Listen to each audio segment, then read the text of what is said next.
Bonjour à toutes et à tous. Donc aujourd'hui je vais vous faire une petite présentation rapide de la Liload. Bon, vous trouverez beaucoup de vidéos sur cette machine sur internet. Donc il suffit de regarder les vidéos, hein. Vous tapez Liload dans YouTube et puis vous trouverez énormément de vidéos de gens qui font des cartouches avec cette machine. Ce que je vais vous expliquer, c'est des petits trucs différents. Donc déjà le principe tout bête. Première station, désamorçage, mais aussi recalibrage de la douille. Vous avez une bague métallique avec une rainure. Cette rainure, il faut la mettre vers le haut. Vous rentrez votre cartouche, l'amorce est percutée, vous la mettez ici. Et là, quand vous allez enfoncer, vous allez désamorcer la cartouche. Mais ici, le tube va pousser la bague qui va recalibrer votre cartouche. Quand vous passez à la station à côté réamorçage, puisque la bague va être coincée sur la douille, vous allez mettre votre amorce neuve ici, vous allez mettre votre cartouche, et là quand vous allez appuyer, ça va vous mettre l'amorce neuve et ça va vous faire ressortir la bague. Alors déjà, là, je vous arrête tout de suite.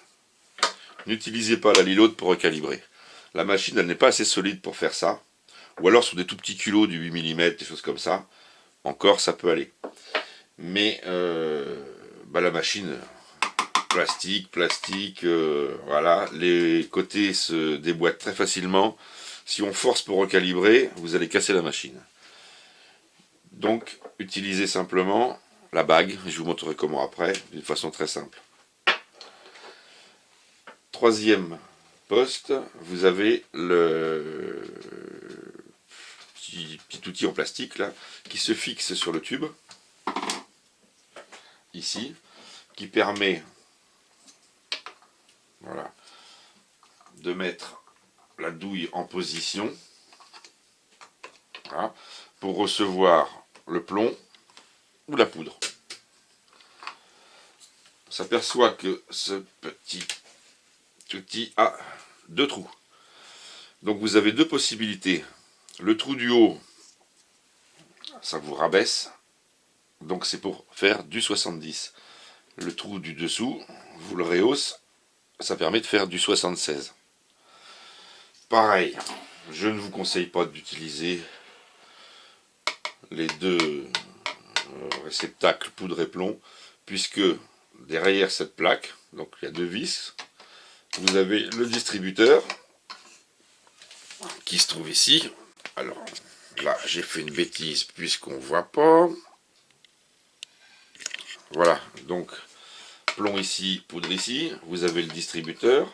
Donc je disais que derrière cette plaque là, vous avez deux vis, vous retirez le distributeur et vous avez des bushings qui sont des petites dosettes en fait, qui sont placées à l'intérieur. Donc vous en avez pour le plomb et pour la poudre. Malheureusement, c'est peu précis, et même très peu précis pour la poudre. Et même pour le plomb, les dosages correspondent très, très mal au dosage qu'on utilise nous. Sauf sur des petites charges. Donc à la limite, on peut l'utiliser pour le plomb, mais pas plus. Je pense qu'il est préférable d'avoir une balance, ou deux même, généralement, et puis de peser séparément plomb et poudre. Vous irez un peu moins vite, c'est certain, mais au moins vous avez quelque chose de précis. Ensuite, cette vidéo, je la fais un petit peu pour un membre du forum qui s'appelle Pesquet29, puisque il s'est aperçu qu'on pouvait faire du 8 plis, mais il n'a pas vu qu'on pouvait faire du 6 plis. Donc, Pesquet, tu as deux tubes, ici. Donc, celui de devant fait du 8 plis, mais celui de derrière fait du 6 plis. Et ensuite, le sertissage final avec la dernière opération. Cette machine, elle a un problème. Elle est donnée pour du 70 ou du 76. Mais, on s'aperçoit que les douilles neuves ne font généralement pas 70 piles, font généralement moins, font plutôt 69, voire des fois même 68, 68,5. Et que sur des petites charges ou des charges qui ne sont pas très hautes, on n'arrive pas à préformer suffisamment la cartouche. Donc on n'arrive pas à former suffisamment les plis ici. Pourquoi? Tout simplement parce que la machine ne descend pas assez bas. Alors il n'y a rien de sorcier. Donc certains utilisent des petits stratagèmes. Ils mettent par exemple une pièce de 1 euro ici, ou une rondelle, pour remonter la cartouche. Bon, ça marche. Je l'ai fait aussi. Le problème, c'est qu'on n'a plus de guidage après. Alors que là, voilà, quand elle est là, on sait qu'elle est bien centrée. Donc, qu'est-ce qui gêne à cette machine pour l'empêcher de descendre bas? Il y a deux choses. Il y a justement le guidage de douille. Ce guidage de douille, je vous ai dit, il y a deux positions. Si vous êtes en position pour faire de la 76, donc le trou du bas, alors j'ai pas vérifié pour... Je vais juste le mettre comme ça. Voilà. Vous vous apercevez que quand vous baissez votre machine, la première chose qui empêche la machine de descendre plus bas, c'est le guide. Donc déjà, si vous supprimez ce guide, la machine va pouvoir descendre plus bas. Deuxième chose, ce tube, il est trop long. Puisque quand vous baissez la manette, on s'aperçoit bien que il vient en contact. Je ne peux pas aller plus loin. Alors sur une machine neuve, déjà, vous n'avez pas la même valeur que moi parce que j'ai déjà recoupé le tube, moi. Mais je l'ai mal fait d'ailleurs. Il faudra que je le refasse mieux que ça. Mais bon, je fais généralement pas de petites charges. Donc ça ne me dérange pas. Mais effectivement, si vous voulez faire de la 67.5, vous n'y arriverez pas avec la machine telle que. Et de la 65 encore pire. Et même des 70 qui sont un peu basses, moins de 57 mm, c'est pas possible. Et vous allez vous retrouver avec une douille qui va avoir un trou dans le milieu du sertissage. Voilà. Vous allez vous retrouver avec un trou en plein centre du sertissage. Ici. Puisque les plis ne seront pas assez formés sur cette station-là, et qu'après, quand vous allez sertir, les plis n'étant pas assez prononcés, vous aurez un manque au milieu. Donc il faut couper ce tube. Et il faut lui enlever 5 mm exactement. Alors ça n'a aucune incidence sur le fonctionnement de la machine, puisque le tube est... Voilà, vous voyez, je rentre mon doigt dedans, c'est très profond. Donc 5 mm de moins sur ce tube-là permet à la machine de descendre 5 mm plus bas, et vous ferez de la 65 sans problème. Ensuite, la troisième chose qui peut empêcher de descendre plus bas, si vous vraiment voulez faire du plus bas, c'est l'enclume qui est ici.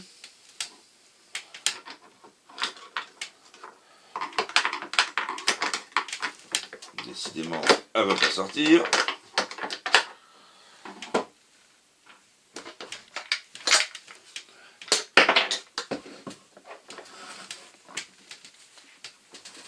Voilà. Donc ça se présente comme ça. Vous avez un ressort et la petite partie en plastique. Donc ça vient pousser bien sûr sur le ressort. On s'aperçoit que l'enclume, elle rentre dans le tube. Donc ça peut descendre très bas. Par contre, le ressort, lui, qui vient entre les deux. Donc quand on est poussé à fond, voilà, on vient embuter ici. Alors là, il y a deux possibilités. La première, et je vous la conseille, c'est de carrément enlever le système. La deuxième possibilité, si vous ne voulez pas le retirer, c'est toujours pareil, de couper un petit bout, ici. Vous enlevez, pareil, 4 mm, 3-4 mm ici. De cette façon, mais bon, il est préférable de l'enlever quand même. Voilà. Quand vous allez appuyer, on remarque que il n'y a rien qui gêne, plus de blocage par rapport au distributeur, plus de blocage par rapport au marteau pour mettre l'amorce. Le seul blocage qui reste sur la hauteur, c'est ce tube là. Donc c'est lui uniquement qu'il faut descendre. Vous voyez que je ne suis pas à fond, ma machine elle n'est pas à fond. J'ai encore de la marge ici. Donc je pourrais recouper encore un peu plus. Mais j'ai déjà enlevé ce qu'il fallait moi. Et de cette façon-là, vous pouvez faire de la 65, de la 67, des 70 qui font 57 mm et moins. Donc c'est rien à faire du tout. Couper le tube, enlever le distributeur, retirer l'enclume avec le ressort. Et là, vous aurez une machine qui fonctionnera parfaitement. Maintenant, comme je vous disais, pour le recalibrage, la machine n'est pas assez solide. Donc, vous avez cette bague. Il y a une chose très simple à faire. Bon, moi j'ai récupéré un bout de ferraille creux. Bon, on peut aller chez un tourneur-fraiseur et lui faire une pièce qui vaudra pas cher du tout. Au diamètre et tout, voilà. Bon, il faudrait même, moi je ne vais même pas souder, mais il faudrait la souder sur une plaque pour que ce soit plus joli. Mais le truc le plus basique, bon, j'en recharge peu hein, des douilles tirées. Généralement je mets de la neuve. Mais ça m'arrive, hein, j'en ai surtout que j'en ai un gros stock, donc en intersaison je vais en refaire pour les cartouches à grive par exemple. Je vais pas mettre des douilles neuves. Donc la bague, vous la mettez sur votre cartouche. Et puis, alors moi il est un peu juste en diamètre. Voilà. Là, il suffit de la presser. Alors, le pressage, hein, moi je me tracasse pas. Hein. Je pourrais faire une presse à levier, toute bête, hein, sur une plaque, une tige avec un bras, une articulation, et puis je pourrais les presser. Je le ferai peut-être d'ailleurs. Mais bon, comme je dis, je ne recharge pas énormément. Je prends une planche, pof, un marteau.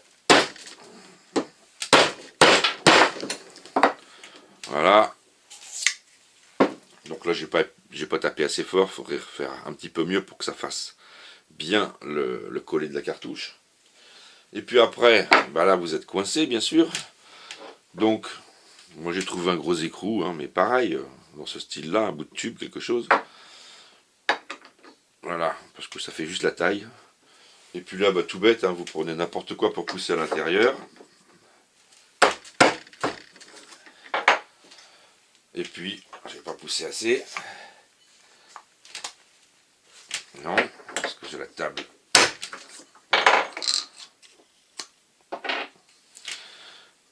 Et voilà, la cartouche là, elle est recalibrée. Je vais me repousser l'amorce en poussant à l'intérieur. Vous avez une cartouche qui est recalibrée et que vous pouvez réutiliser. Donc, c'est intéressant de savoir que les gens qui ne veulent pas acheter par exemple de lit, mais qui veulent recalibrer leur cartouche, vous pouvez acheter simplement cette bague, elle se détaille.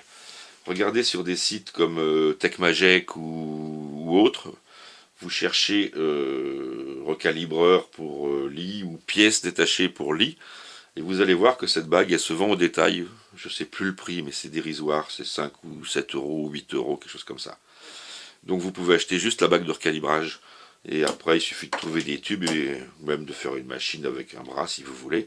Et vous pouvez recalibrer vos douilles pour rien du tout, juste en achetant la douille de recalibrage. Donc ça, c'est un bon plan, ça. Puisqu'on s'aperçoit que sur cette machine-là, en fait, bah, y a beaucoup de choses qui vont pas. Donc, amorçage, désamorçage, c'est ok.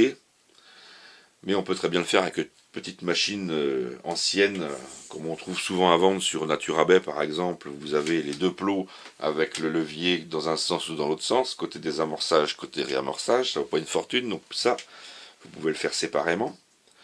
Pour le recalibrage, vous n'achetez que la douille de recalibrage. Vous trouvez des bouts de ferraille adaptés où vous faites faire. Ça coûtera pas cher. Remplissage, ben on s'aperçoit que c'est pas performant. Donc là, il suffit juste d'une balance et puis de douilles coupées pour faire vos mesures. Après, le présertissage en 8 ou en 6, Eh bien, on peut le faire différemment. On n'a pas besoin de la lie pour le faire. Il suffit d'acheter une bobine, chez GAEP par exemple, ou chez OMV. Vous avez des douilles spécifiques pour faire le préformage 6 plis.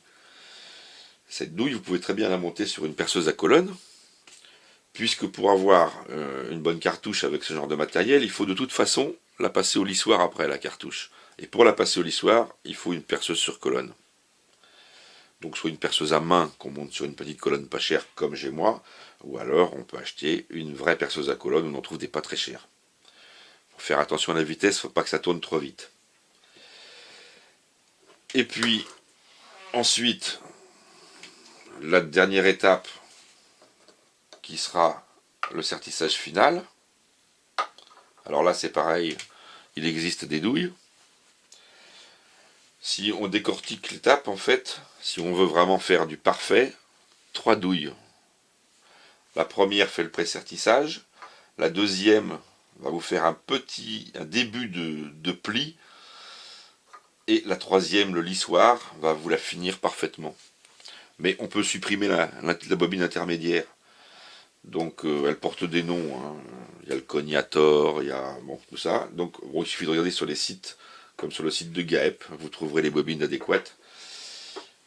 Donc quelque part, investir dans une lie, c'est bien au début parce que ça permet de faire des opérations, de voir comment ça fonctionne, les hauteurs, tout ça. Mais on peut s'en passer, et pour la même somme, voire moins, ou à peu près équivalente on va dire quand même, puisque on arrive à faire une cartouche sans lie, juste avec une perceuse sur colonne, 2 bobines, et puis voilà, quelques bouts de ferraille et la douille de recalibrage. Vous avez aussi d'autres presses qui existent bien sûr, hein, les MEC et autres, les GAEP qui sont de très bonnes machines. Bon, c'est pas le même prix non plus. Vous avez Antoine, pour ne pas le nommer, qui est modérateur sur le forum PLC, qui a mis une vidéo en ligne sur une petite presse russe qui vaut dans les 200 €. Mais par contre, vous avez une machine qui fait vraiment tout. Elle découpe également les douilles. Donc je vous mettrai le lien à la fin de cette vidéo. Et allez voir les vidéos d'Antoine sur sa presse. C'est vraiment bien foutu parce qu'il n'y a aucune opération qui est oubliée. Vous pouvez faire du sertissage rond ou de l'étoile. Il y a tous les outils qui sont livrés avec. Donc c'est pas mal du tout. Bon, il ne faut pas faire du rechargement industriel parce que c'est un peu long. Mais bon, pour un chasseur ordinaire, je veux dire, le soir, vous passez 1 heure à faire quelques cartouches et ainsi de suite pour avoir ce qu'il faut pour l'ouverture de la saison prochaine. Je voulais vous dire, déjà je remercie tous mes abonnés puisque nous sommes environ 450 abonnés au jour d'aujourd'hui. Donc un grand merci. Les vidéos qui vont venir vont être une vidéo sur les buffers. Pourquoi un buffer? Quel buffer utiliser? Qu'est-ce qu'on peut trouver dans le commerce et ailleurs? Donc ça, c'est prévu. D'ailleurs, je suis en train de faire des cartouches en ce moment avec différents buffers, puisque je me suis aperçu que ma 50 grammes actuelle, en fait, est mauvaise, tout simplement parce que je manquais de temps et j'ai vibré le buffer à la machine. Et ça, c'est un gros problème avec le buffer BPI. Première vidéo, donc, les buffers, comment les placer, pourquoi l'utilité d'un buffer, et ainsi de suite. Et à la fin de cette vidéo-là, et bien sûr, il y en aura une autre où il y aura les ciblages de différents buffers. Donc là, ça sera une découverte pour moi, puisque je sais plus le pseudo de la personne, je crois que c'est... Oh, je sais plus, je ne vais pas dire de bêtises.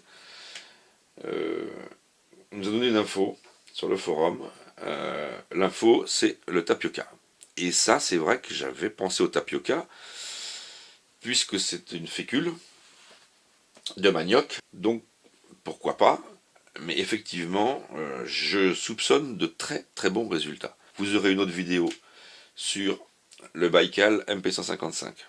Alors, ça ne sera pas une vidéo comme les autres, bien sûr. Je ne vais pas vous montrer le fusil, vous le démontez, vous le remontez. Non. Je vais vous parler des avantages, des inconvénients et des modifications qu'on peut lui faire. Puisque il nécessite quand même pas mal de petites améliorations ce fusil. C'est des choses simples, mais on ne trouve pas ça sur le net. Vous aurez des vidéos de ciblage de différentes cartouches, différents grammages, à des distances différentes bien sûr. Et puis bon, il y aura bien d'autres choses de toute façon. Sur ce, là cette fois je vous laisse. Allez, bonne soirée à vous.